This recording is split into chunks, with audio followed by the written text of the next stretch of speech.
नमस्कार साथियों, हमारे YouTube चैनल द टेक्लियो अकेडमी में आपका स्वागत है। मेरा नाम रवि प्रकाश चौरसिया है और मैं आपको फिजिक्स पढ़ाऊंगा। तो दोस्तों, जैसा कि हमने आपसे कहा था कि हम अपने YouTube चैनल पर क्लास 9th और क्लास 10th के फिजिक्स और मैथमेटिक्स के कंप्लीट कोर्स प्रोवाइड करेंगे। तो आज से हमारा ये बैच शुरू हो रहा है।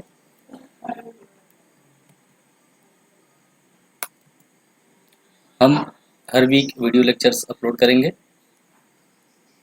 और हर संडे को हम न्यूमेरिकल सेशन लेंगे, जिसमें कि हम पूरे वीक में जितने भी टॉपिक्स पढ़ाए रहेंगे उससे रिलेटेड जितने भी न्यूमेरिकल्स रहेंगे हम संडे संडे उसको सॉल्व करेंगे और डिस्कस करेंगे। ये सीबीएसई द्वारा दिया गया इस सेशन 2021-22 के लिए ऑफिशियल कोर्स स्ट्रक्चर है। आप सीबीएसई की ऑफिशियल वेबसाइट पर भी इसे जाकर देख सकते हैं, जिसमें कि हमारा ये फिजिक्स का सेगमेंट है। ये हमारा सिलेबस ब्रीफ में है, तो ये सारे टॉपिक्स और ये चैप्टर्स हम डिटेल में पढ़ेंगे। ये हमारा सिलेबस एज पर एनसीईआरटी है।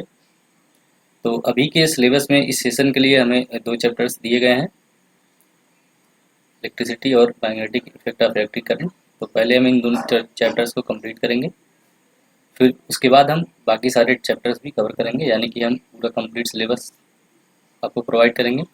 तो सबसे पहले हम स्टार्ट करते हैं इलेक्ट्रिसिटी। एनसीईआरटी में ये चैप्टर नंबर 12 है। इस पूरे चैप्टर का ओवरव्यू है, इतने सारे टॉपिक्स हम इस चैप्टर में कवर करेंगे।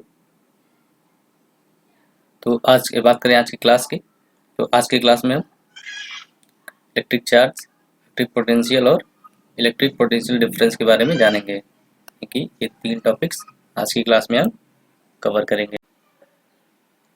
तो चैप्टर शुरू करने से पहले हम समझते हैं कि इलेक्ट्रिसिटी, तो आज के मॉडर्न टाइम में इलेक्ट्रिसिटी का बहुत ही ज़्यादा एडवांटेज है हमारे लिए। इसकी हेल्प से हमारे सारे काम आसान हो गए हैं हमारे डेली लाइफ के, जैसे कि जो जितनी भी फैक्ट्रीज होती हैं, इंडस्ट्रीज होती हैं, हमारे घरों में कई सारे इलेक्ट्रिक अप्लायंसेस होते हैं जो इलेक्ट्रिसिटी की मदद से चलते हैं। तो इलेक्ट्रिसिटी का बहुत ही बड़ा रोल है हमारे डेली लाइफ में। और अब तो इलेक्ट्रिक व्हीकल्स भी आने लगी हैं, तो ट्रांसपोर्टेशन में भी इनका बहुत बड़ा रोल है, यानी कि हर फील्ड में इलेक्ट्रिसिटी का बहुत बड़ा रोल है।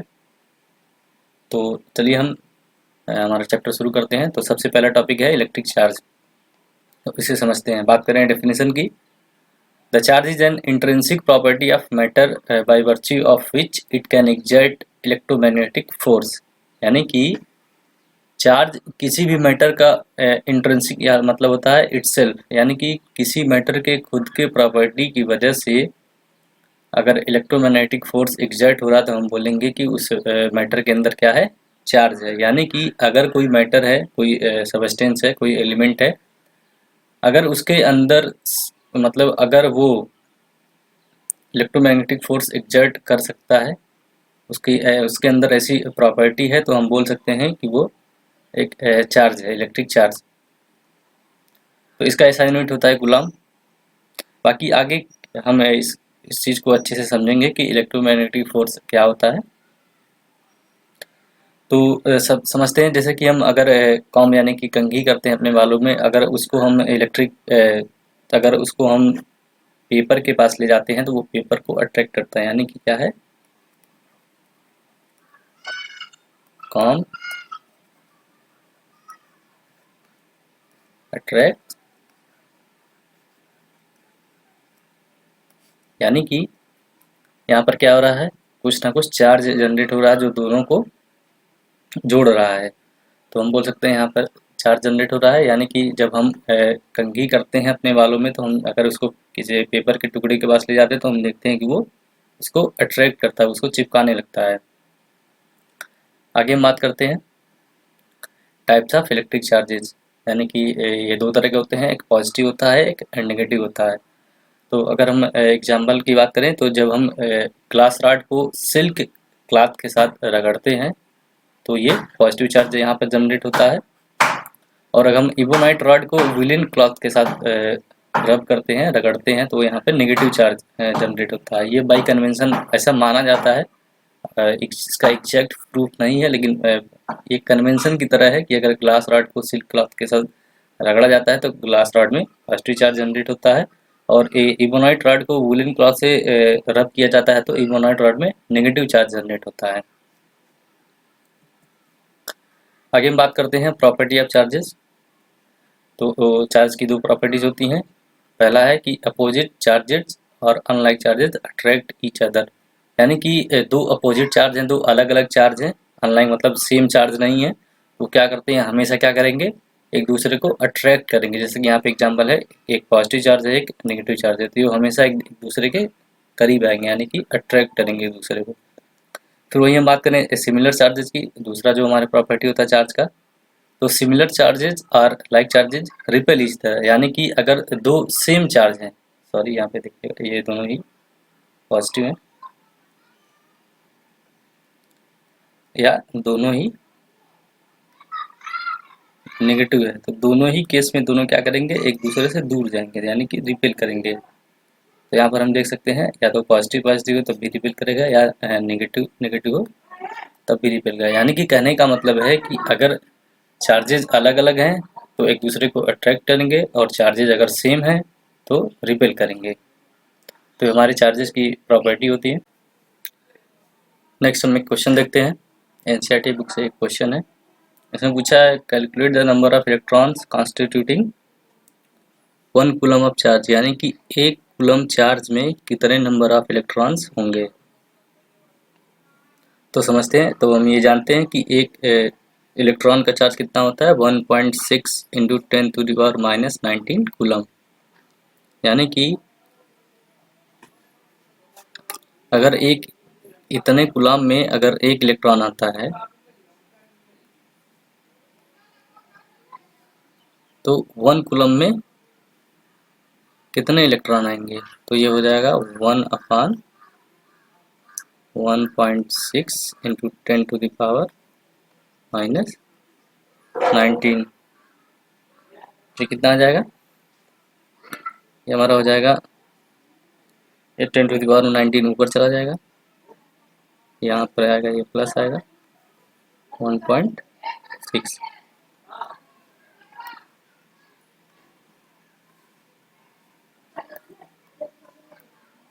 ये हो जाएगा। तो इसे जब हम डिवाइड करेंगे तो हमारे पास फाइनली कितना आएगा,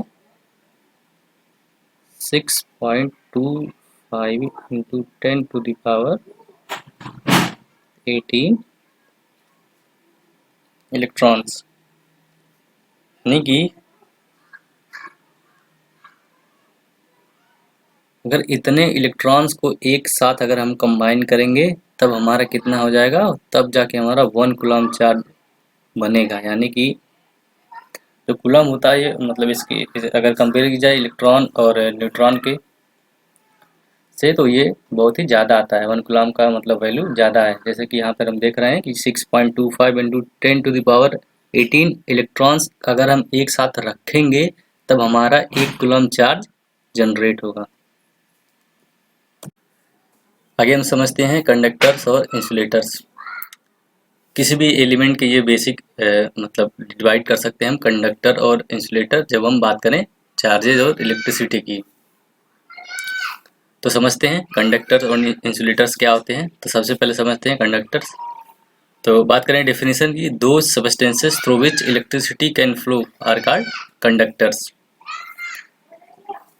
यानी कि ऐसे सबस्टेंस जिनके थ्रू इलेक्ट्रिसिटी फ्लो कर सकती है तो हम बोलेंगे कि वो कंडक्टर्स होते हैं। फॉर एग्जांपल जितने भी हमारे मेटल्स होते हैं जैसे कि सिल्वर, एल्यूमिनियम एक्सेट्रा, तो ये हमारे क्या होते हैं, कंडक्टर्स होते हैं।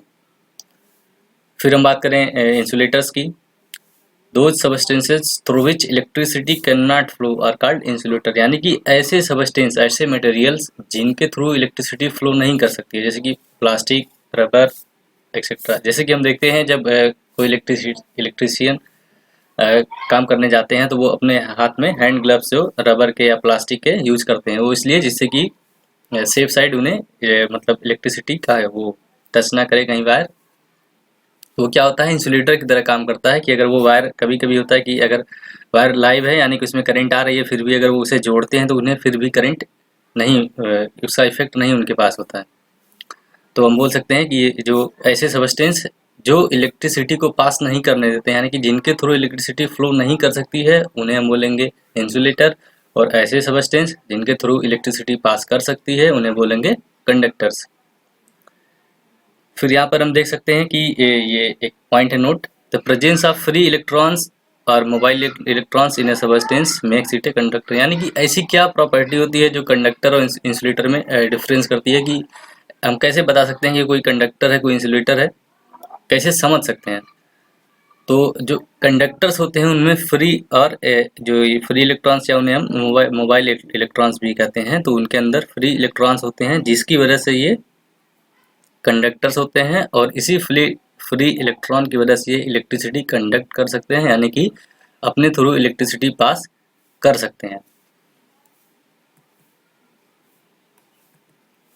आगे हम समझते हैं कि अब हमारे सामने टर्म है इलेक्ट्रिसिटी। तो इलेक्ट्रिसिटी को हम डिफाइन करते हैं, the flow of electric charges is called electricity. यानी कि जो इलेक्ट्रिक चार्जेस का जब फ्लो होता है तो उसे हम बोलेंगे इलेक्ट्रिसिटी। ये दो तरह की होती है, स्टैटिक इलेक्ट्रिसिटी और करंट इलेक्ट्रिसिटी। जो स्टैटिक इलेक्ट्रिसिटी होती है वो ऐसे चार्जेस की जो हमेशा रेस्ट पर रहते हैं, स्टेशनरी चार्जेस की वजह से जो इलेक्ट्रिसिटी जनरेट होती है वो स्टैटिक इलेक्ट्रिसिटी होती है। यानी कि जैसे हम अभी एग्जांपल लिए थे पीछे कि जब हम ग्लास रॉड और सिल्क दोनों को जब हम रब करते हैं तो जो जो जनरेट होता है चार्ज, वो क्या होगा, स्टैटिक जनरेट होता है। यही बात करें हम करंट इलेक्ट्रिसिटी की, तो मोशन, ऐसे चार्जेस जो मोशन में रहते हैं उनकी वजह से जो इलेक्ट्रिसिटी जनरेट होती है तो उसे बोलेंगे हम करंट इलेक्ट्रिसिटी। यानी कि मूविंग चार्जेस की वजह से, यानी फ्री इलेक्ट्रॉन्स जो होता है हमारा, जब वो मूव करता है आपस में टकराते हैं तो फिर उनकी वजह से जो फ्लो होता है चार्जेस, इलेक्ट्रिक चार्जेस का, वो उसे हम बोलेंगे इलेक्ट्रिक करंट इलेक्ट्रिसिटी। तो इसके बारे में आगे हम अभी डिटेल में पढ़ेंगे, हमारे ये सिलेबस में यही है, ये हमारे सिलेबस में नहीं है। आगे 12th क्लास में हम इस चैप्टर को, पूरे चैप्टर को अच्छे से पूरी डिटेल में और लगभग हर टॉपिक के डेरिवेशन के साथ क्लास 12th में पढ़ेंगे। तो अभी हमारे सिलेबस में केवल ये करंट इलेक्ट्रिसिटी है, तो इसके बारे में आगे हम पढ़ते हैं। तो आगे हम समझते हैं इलेक्ट्रिक पोटेंशियल, ये क्या होता है। तो बात करें डिफिनेशन की, तो the electric potential at a point in an electric field is defined as the work done in moving a unit positive charge from infinity to that point. यानी कि मान लीजिए कोई ये इलेक्ट्रिक फील्ड है किसी पॉइंट ए पर, और इन्फिनिटी से हम कोई पॉजिटिव स्मॉल चार्ज इसको लाएंगे यहाँ तक, तो यहाँ तक लाने में जो मेहनत लगेगी, यानी कि जो वर्क डन होगा, हम उसी को क्या करते हैं, डिफाइन करते हैं इलेक्ट्रिक पोटेंशियल के टर्म में। यानी कि नॉर्मली हम देखते हैं कि जो चीज़ें होती हैं वो higher level to low level पे फ्लो करती हैं, तो उनको करने में ज़्यादा मेहनत नहीं लगता। जैसे कि मान लीजिए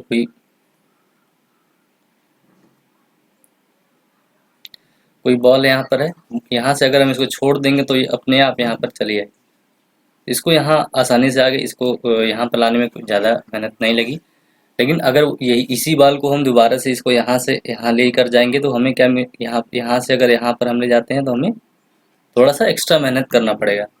तो वही चीज़ यहाँ पर भी है कि अगर इन्फिनिटी से किसी स्मॉल पॉजिटिव चार्ज को किसी इलेक्ट्रिक फील्ड में किसी पॉइंट के पास अगर हम ले आते हैं तो इसको लाने में जो वर्क डन होगा वही हमारा क्या होगा, इलेक्ट्रिक पोटेंशियल होगा। तो इसे हम सिंबल V से डिनोट करते हैं, और इसका जो यूनिट होता है ये वोल्ट होता है। नेक्स्ट हम समझते हैं electric potential difference. The difference in electric potential between two points is known as potential difference. यानी कि अगर हम सिंपल डेफिनेशन की बात करें कि किसी दो इलेक्ट्रिक पोटेंशियल, अगर कोई दो इलेक्ट्रिक पोटेंशियल में दिया हुआ तो उसके बीच का डिफरेंस ही पोटेंशियल डिफरेंस होता है। और इसे और अच्छे से समझें तो the potential difference between two points in an electric circuit is defined as the amount of work done in moving a unit charge from one point to another. यानी कि किसी यूनिट चार्ज को अगर किसी पॉइंट से another किसी और point से किसी ए से बी पर, यानी कि अभी हम समझे हैं, मान लीजिए कोई इन्फिनिटी पर चार्ज है, उसको हम पॉइंट ए पर लाए थे तो हमें क्या मिला था, पोटेंशियल, इलेक्ट्रिक पोटेंशियल मिला था। फिर अगर इसी इसी चार्ज को हम, ये मान लीजिए किसी, ये दो पॉइंट है, इनके बीच का ये पोटेंशियल डिफरेंस है। अगर फिर से इसी चार्ज को हम पॉइंट बी पर लाते हैं तो यानी कि इन दोनों, इस चार्ज को यहाँ से यहाँ तक लाने में हमें जो मेहनत लगी, इस अगर इसका हम डिफरेंस निकालते हैं तो हमें क्या मिलेगा, इलेक्ट्रिक पोटेंशियल डिफरेंस मिलेगा। तो इसका भी यूनिट वोल्ट होता है और इसका भी सिंबल क्या होता है, वी होता है। तो इसके अगर हम फार्मूले से डिफाइन करें तो पोटेंशियल डिफरेंस बराबर work done upon quantity of charge move, यानी कि कितना क्वांटिटी चार्ज का मूव किया। तो V equals to W upon Q, यहाँ पे डब्ल्यू जो है वर्क डन है और क्वांटिटी ऑफ चार्ज जो है क्यू है क्वांटिटी ऑफ चार्ज मूव। यानी कि बात करें अगर, तो जो हमारा इलेक्ट्रिक पोटेंशियल होता है, अगर हम इन्फिनिटी से कोई स्मॉल पॉजिटिव यूनिट चार्ज अगर किसी इलेक्ट्रिक फील्ड के अंदर किसी पॉइंट पर ले आते हैं तो उसकी वजह, तो इसको लाने में हम जो वर्क डन लगेगा उसी को हम डिफाइन करते हैं इलेक्ट्रिक पोटेंशियल के टर्म में। फिर अगर कोई दो पॉइंट पर किसी दो पॉइंट के बीच इलेक्ट्रिक पोटेंशियल के डिफरेंस की हम बात करते हैं तो उसे हम बोलेंगे पोटेंशियल डिफरेंस। तो हम ये दोनों पॉइंट समझ लिए। आगे हम समझते हैं कि the potential difference is measured by means of an instrument called volt meter. यानी कि जो पोटेंशियल डिफरेंस होता है उसे हम किससे मेजर करते हैं, वोल्ट मीटर। ये वोल्ट मीटर है हमारा और ये इसका सर्किट डायग्राम है। तो फिर यहाँ पर एक पॉइंट है, the voltmeter is always connected in parallel across the two points where the potential difference is to be measured. यानी कि जो वोल्टमीटर होता है ये हमेशा पैरेलल में कनेक्ट होता है। यानी कि मान लीजिए ये कोई कंडक्टर है, अब इसके बीच का हमें निकालना है पोटेंशियल डिफरेंस, तो हम इसके क्या करेंगे, इसके पैरेलल में से लगा देंगे। तो हमेशा फिर है ए वोल्टमीटर हैज, ये यहाँ पे से A voltmeter has high resistance so that it takes negligible current from the circuit। यानी कि जो वोल्ट मीटर का जो रेजिस्टेंस होता है बहुत ज़्यादा होता है, इसलिए ये जो हमारी सर्किट होती है इससे करंट बहुत ही कम लेता है। यानी कि बहुत ही कम करंट पे ये काम करता है वोल्ट मीटर हमारा, और ये हमेशा पैरेलल में लगा होता है। अगर किसी भी हमें सर्किट में मान लीजिए किसी कंडक्टर के क्रॉस हमें निकालना है कि इसके पोटेंशियल क्या है किसी दो पॉइंट पे, तो हम क्या करेंगे, इसके पैरेलल में से अटैच कर देंगे। यानी कि सबसे पहले हमने देखा कि इलेक्ट्रिक पोटेंशियल क्या होता है।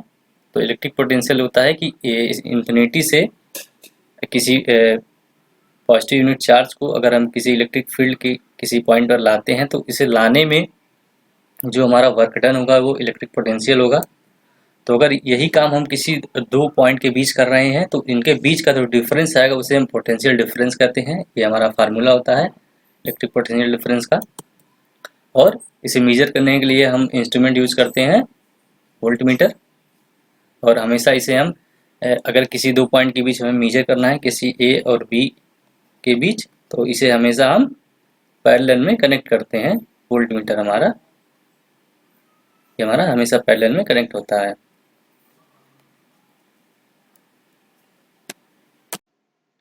तो हमारे पास सिंपल प्रॉब्लम है।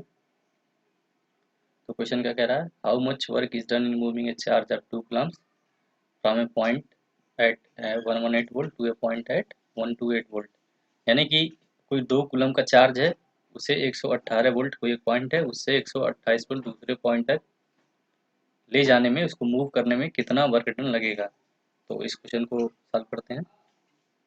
तो किसी भी न्यूमेरिकल को सॉल्व करने का सबसे बेस्ट अप्रोच होता है कि सबसे पहले हम निकले कि क्वेश्चन में गिवन क्या है। तो गिवन क्या है हमें, तो हमें गिवन है क्वेश्चन में क्यू, यानी कि चार्ज जो है 2 कूलम है, और मान लीजिए पॉइंट ए है 118 वोल्ट, पॉइंट बी है 128 वोल्ट। तो इनके बीच का हम पोटेंशियल डिफरेंस निकाल सकते हैं। तो हमारा पोटेंशियल डिफरेंस क्या आएगा, V बराबर VB माइनस VA, यानी कि 128 माइनस 118 यानी कि 10 वोल्ट। तो V हमारे पास क्या आ गया, 10 वोल्ट। अब हमने पोटेंशियल डिफरेंस का फार्मूला पढ़ा था, क्या पढ़ा था? V बराबर W अपन Q, यानी कि work done upon charge, quantity of charge move.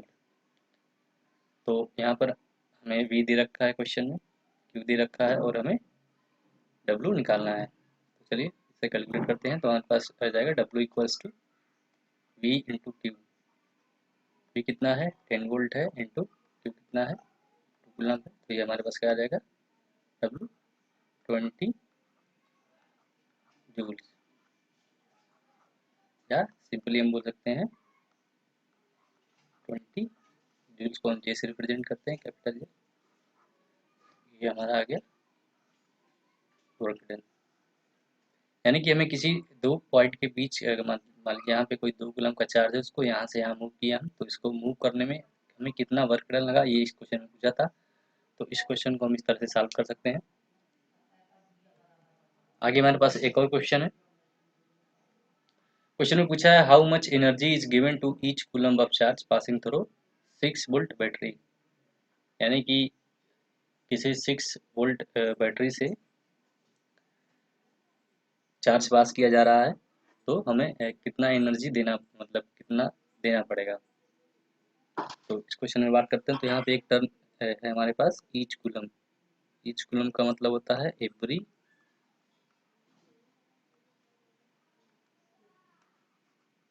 का मतलब होता है एवरी 1 कूलम।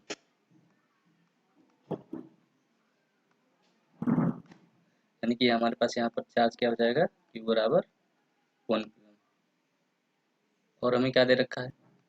ये गिवन हमारे पास हो गया Q बराबर 1, और भी पोटेंशियल डिफरेंस 6 वोल्ट दे रखा है। तो एनर्जी मतलब वर्क होता है। तो वर्क डन कैसे निकालेंगे? तो हमारे पास फार्मूला था V बराबर W अपॉन Q। यहाँ पर अगेन हमको V पता है, Q पता है, तो हम W निकालेंगे। तो W इक्वल हो जाएगा V इंटू Q। कितना हो जाएगा? V कितना है? 6 है, और Q कितना है? 1 वोल्ट है। तो कितना आ जाएगा? 6 जूल। ये हमारा आंसर है। यानी कि हर कूलम पे जो वर्क डन है वो कितना है? 6 जूल है। यानी कि energy given to each coulomb of charge is 6 joule. यानी कि हर कूलम पे, यानी कि हर एक कूलम के लिए हमें कितना एनर्जी देना पड़ेगा? 6 जूल देना पड़ेगा, अगर हम इस 6 वोल्ट बैटरी से पास कर रहे हैं। तो आज के लिए इतना ही, फिर इस चैप्टर को हम आगे कंटिन्यू करेंगे। तो अगर आपको इस क्लास का या आने वाली क्लासेस का PDF मटेरियल और अन्य स्टडी मटेरियल चाहिए, तो आप हमारा टेलीग्राम चैनल ज़रूर ज्वाइन कर लें। आप अपने डाउट्स और क्वेरीज हमें यहाँ पूछ सकते हैं। आप हमें इंस्टाग्राम पर भी DM कर सकते हैं। दोनों ही हैंडल का लिंक हमने डिस्क्रिप्शन में दे रखा है। तो अगर आपको ये वीडियो हेल्पफुल लगी हो तो अपने क्लासमेट्स, अपने दोस्तों को भी शेयर करें। यदि आपके पास कोई क्वेरी है या सजेशन है, तो हमें कमेंट बॉक्स में ज़रूर बताएं। इस वीडियो को लाइक करें, शेयर करें, और इस चैनल पर आप नए हो तो इसे सब्सक्राइब जरूर करें। तो मिलते हैं अगली क्लास में। तब तक के लिए खुश रहिए, ख्याल रखिए। जय हिंद, जय भारत।